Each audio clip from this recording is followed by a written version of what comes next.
और दूसरी बड़ी इंपॉर्टेंट वजह है, पाकिस्तानियों सुनो, दूसरी वजह यह है कि नवंबर में नया आर्मी चीफ आने वाला है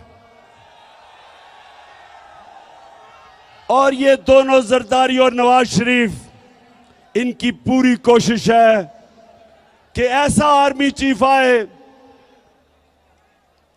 जो ये अपना कोई फेवरेट लेके आए।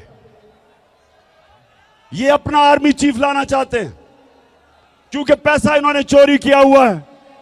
ये डरते हैं कि यहां कोई तकड़ा आर्मी चीफ आ गया, एक मुहिब्बे वतन आर्मी चीफ आ गया तो वो पूछेगा इनसे। तो इस डर से ये बैठे हुए हैं कि ये दोनों मिलकर अपना आर्मी चीफ अपॉइंट करेंगे। अब मैं सारे पाकिस्तानियों से पूछता हूं, फैसलाबाद, गौर से मेरी आप बात सुनो। ये दो जब इनको मुश्किल पड़ती है मुल्क से बाहर भाग जाते हैं, अरबों रुपया इनका मुल्क से बाहर। सो ये सुने गौर से, दोनों का पैसा बाहर पड़ा है। दोनों जब मुश्किल आती है, जरदारी जेल से निकल के मुशर्रफ के दौर बाहर भाग गया, नवाज शरीफ जेल से निकल के मुल्क से बाहर भाग गया, एनआरओ लेके दोनों वापस आ गए। फिर थोड़ी मुश्किल पड़ी, जब जरदारी ने कहा मैं ईंट से ईंट बजा दूंगा, डर के फिर बाहर भाग गया। नवाज शरीफ वो जो झूठ बोल के यहां से गया, वो फिर बाहर भाग गया। बच्चे इनके बाहर, इसके नवाज शरीफ के दो बेटे कहते हैं कि हम पाकिस्तान के शहरी नहीं, वो बाहर बैठे हैं।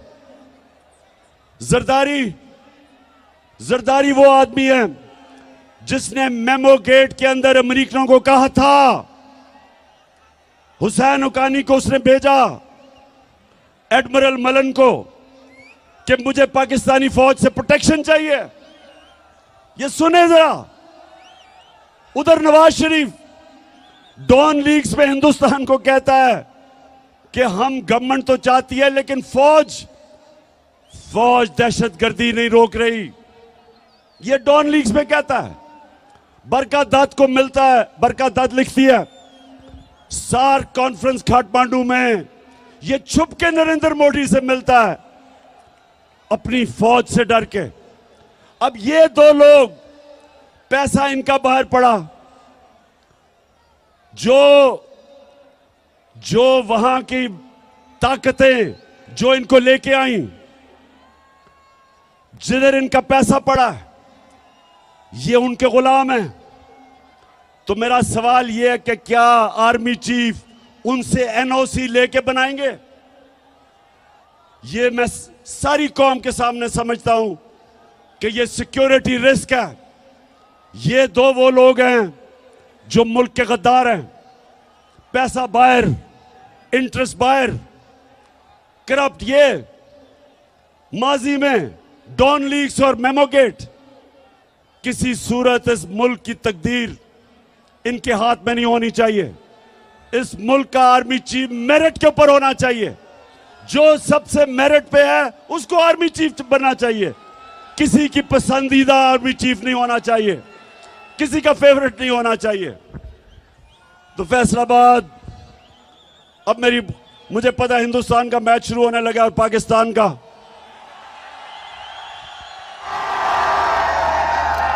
इसी स्टेडियम में हिंदुस्तान के खिलाफ अल्लाह ने मुझे बड़ी कामयाबी दी थी।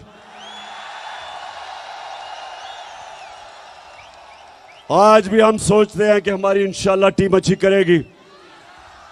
तो मैं फैसलाबाद आपसे आखिर में, देखें जिधर हमारा मुल्क खड़ा है, मैं नौजवानों को खास तौर पे आज कहना चाहता हूं, मेरे नौजवानों, आपने तैयार होना है मेरी कॉल के लिए। इस मुल्क की हकीकी आजादी के लिए आपने मेरे साथ खड़ा होना है। आप सब मुझे बताएं कि क्या जब मैं आपको कॉल दूंगा आप मेरे साथ निकलेंगे? माशाल्लाह और इंशाल्लाह। और मैं अपनी बहनों को भी खास तौर पे, क्योंकि हमारी ख्वातीन भी घरों में इनकलाब आ रहा है। दो तरह के इनकलाब होते हैं फैसलाबाद। एक इनकलाब होता है खूनी इनकलाब, जब ऊपर वो कब्जा कर लेती है एक ऐसी एलीट, एक ऐसा साहिब इक्तदार जो मुल्क का खून चूसते हैं, तो या उनको एक खूनी इनकलाब जो आयतुल्लाह ख़ुमैनी लेके आया था ईरान में, या वो खूनी इनकलाब से जाते हैं और या सारी कौम मिलके इलेक्शन के जरिए इनको खत्म करती है। तो हमने इंशाअल्लाह, हमने जिसको सॉफ्ट रेवोल्यूशन कहते हैं, हमने सबने मिलके इस मुल्क में ये जो कब्जा ग्रुप है इसको हटाना है। और आप सब ने मेरे साथ मिलना है। मैं हूं आपका कप्तान, आप है मेरी टीम।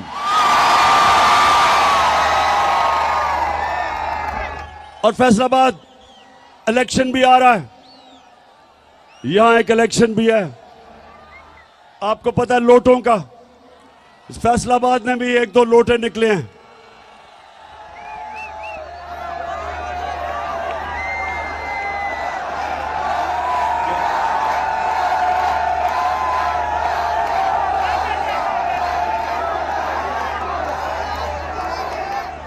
तो एक तो आप सब ने मेरे से वादा करना है हाथ खड़ा करके। अभी वादा क्या करना है कि कभी फैसलाबाद में लोटों को जीतने नहीं देना।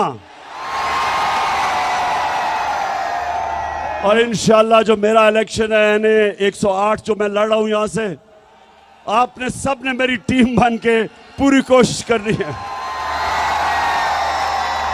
इंशाल्लाह हम ये इलेक्शन भी जीतेंगे, हम बड़ा इलेक्शन भी जीतेंगे। और इंशाल्लाह इस मुल्क में, इस मुल्क को हकीकी तौर पे आजाद करके एक अजीम कौम बनाएंगे। इंशाल्लाह वो कौम जिसका नारा था कि पाकिस्तान का मतलब क्या और मेरा तेरा रिश्ता क्या। और जब हमारा ईस्ट पाकिस्तान से रिश्ता टूटा, क्योंकि हम ला इलाहा इल्लल्लाह से पीछे हट गए, क्योंकि हमने ईस्ट पाकिस्तान के लोगों से इंसाफ नहीं किया। जब आप इंसाफ नहीं करते इंतशार होता है। और अल्लाह का हुक्म है, अल्लाह का तो हुक्म है कि मेरी जमीन पे इंसाफ कायम करो। तो फैसलाबाद हमारा रिश्ता सारे पाकिस्तानियों का ला इलाहा इल्लल्लाह है। और हमारा अल्लाह से वादा है ला इलाहा इल्लल्लाह के हम सिवाय अल्लाह किसी के सामने नहीं झुकते। ना अमेरिकनों के सामने झुकते हैं, ना पैसे के सामने झुकते हैं, ना खौफ के बुत के सामने झुकते हैं, ना लालच के सामने झुकते हैं। हम एक खुददार कौम है, हम एक गैरतमंद कौम है।